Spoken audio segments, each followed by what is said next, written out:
si Derek Ramsey dahil si Ellen Adarna nagsakripisyo bilang ina sa pagpapahiram ng kanyang anak kay Derek Ramsey. Mula Pasko nga hanggang New Year ay namimiss ni Ellen ang anak na si Lily na sinama ni Derek sa vacation.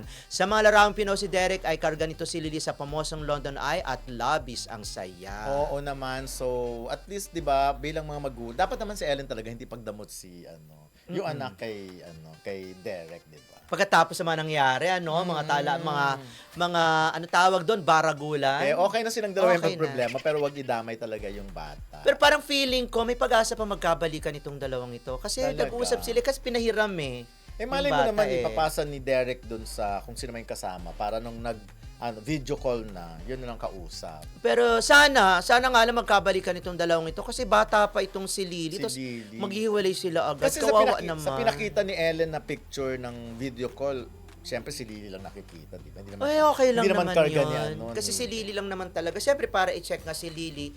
At saka